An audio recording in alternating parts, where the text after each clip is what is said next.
Shalom saudara-saudari, bertemu lagi kita dalam Rhapsody of Realities TNI Malaysia. Tajuk perkongsian kita pada hari ini, pekerjaan-pekerjaannya dan nama-namanya. Ayat kunci kita pada hari ini, pada Mazmur 138 ayat 2, yang mengatakan, dan berfirmanlah Allah kepada manusia, Akulah Tuhan, dan aku telah menampakkan diri kepada Abraham, Ishak dan Yakub sebagai Allah yang Maha Kuasa. Tetapi aku tidak memperkenalkan diri kepada mereka dengan nama Tuhan. Keluaran 6 ayat 2 hingga 3. Engkau telah membuatkan firman-Mu lebih besar daripada segala reputasi namamu. Mazmur 138 ayat 2. Allah menyatakan dirinya, kuasanya, dan kemuliaannya di dalam namanya. Dia memperkenalkan dirinya kepada Musa sebagai Tuhan, Jehovah.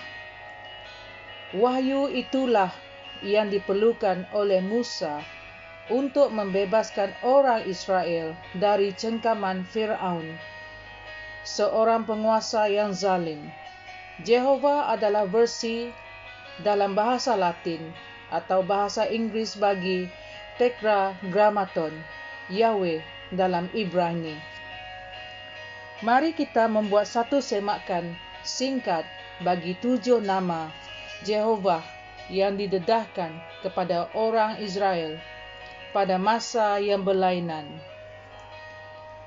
Ketika mereka berjalan melalui padang gurun itu, mereka tiba di Mara, dan air di Mara pahit rasanya. Melalui Musa, Tuhan memaniskan air itu untuk mereka minum dan berkata, Aku akan memberkati roti dan airmu. Aku tidak akan menimpakan ke atasmu segala penyakit yang telah aku timpakan kepada orang Mesir, kerana akulah Yahweh Rafa, Tuhan yang menyembuhkan kamu. Keluaran 23 ayat 25, 15 ayat 26. Ketika mereka meneruskan perjalanan, Amalek datang untuk melawan mereka, dan dengan pertolongan Tuhan, Musa mengalahkan Amalek sepenuhnya.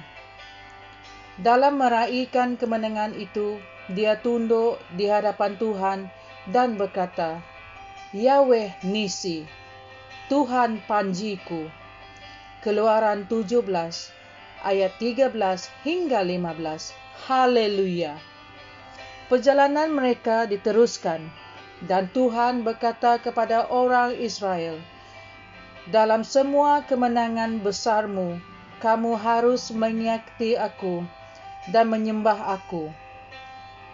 Dan aku akan berterusan menunjukkan bahawa ada perbezaan di antara orang yang melayani aku dan orang yang tidak melayani aku, kerana akulah Yahweh Mekadiskan, Tuhan yang menguduskan. Keluaran 31 ayat 13 dan Imamat 20 ayat 8. Kemudian kita sampai kepada Gideon. Dia bekerja di ladang, dan tiba-tiba seorang malaikat muncul dan berkata, Hai Gideon, pahlawan yang gagah berani, Tuhan menyertai engkau. Hakim-Hakim 6 ayat 12. Malaikat itu melayani Gideon, dan dia membina mezbah dan berkata, Yahweh Shalom, Tuhan damai sejahtera. Bertahun-tahun kemudian, Tuhan datang ke perkemahan orang Israel dan berkata, Amalek membuat hal lagi. Dan dia berkata kepada Saulus yang menjadi raja pada waktu itu, Aku mahu engkau menghancurkan Amalek sepenuhnya kerana aku bersumpah bahawa aku akan berperang dengan Amalek pada setiap generasi. Kemudian Tuhan berfirman, Akulah Yahweh Sebaot, Tuhan bala tentera, dialah Tuhan peperangan. Beberapa tahun kemudian, dia berbicara kepada Nabi Yeremia yang sentiasa menangis dalam doa syafaat bagi para umat Tuhan. Dia menubuatkan suatu nama di mana dia menubuat bahawa Tuhan akan dikenali sebagai Jehovah Sidkenu, Tuhan kebenaran kita, dalam Yeremia 23 ayat 6 dan Yeremia 33 ayat 16. Nabi Hizkiel mendedahkan suatu lagi nama yang menggambarkan pemerintahan milenium dan kehadirannya di Yerusalem apabila kerajaannya dibangunkan. Yahweh sama, Tuhan hadir. Wahyu yang terakhir bagi orang perjanjian lama adalah Immanuel, Tuhan menyertai kita. Semasa kelahiran Yesus, seperti yang didedahkan oleh Nabi Yesaya, Alkitab mengatakan bahawa firman itu menjadi manusia dan tinggal di kalangan kita, dan dia telah diberi nama Yesus. Itulah nama yang terhebat dari segala nama. Semua wahyu yang terdahulu mengenai nama-nama Bapa merupakan nama-nama yang berdasarkan reputasi. Tetapi nama firman yang hidup, iaitu Yesus, adalah lebih besar. Aku hendak bersujud ke arah bait-Mu yang kudus dan memuji nama-Mu oleh kerana kasih-Mu dan oleh kerana kesetiaan-Mu, kerana Engkau telah membuat firman-Mu dahsyat pada setiap nama-Mu. Mazmur 138 ayat 2. Segala sesuatu di surga, di bumi dan di neraka tunduk pada nama Yesus. Itulah nama ketuhanan, nama yang di atas segala nama. Filipi 2 ayat 9 hingga 11. Terpujilah Tuhan. Marilah kita sama-sama berdoa dan mengakui, alangkah diberkatinya aku untuk mengetahui bahawa Tuhan telah memberikan kita nama yang mengatasi segala nama dalam hidup kita, nama Yesus. Aku hidup di dalam dan dengan kuasa nama itu menyatakan kebenaran-Mu, berjalan dalam kemenangan dan dalam kemuliaan.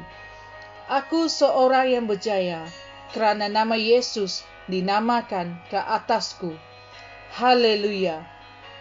Sebagai ayat renungan tambahan, kita boleh rujuk pada Kolose 1 ayat 27 dan 1 Yohanes 4 ayat 4.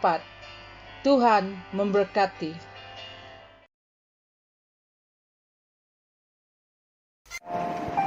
Kami percaya saudara-saudari semua telah diberkati dengan perkongsian firman dari Rhapsody Reality.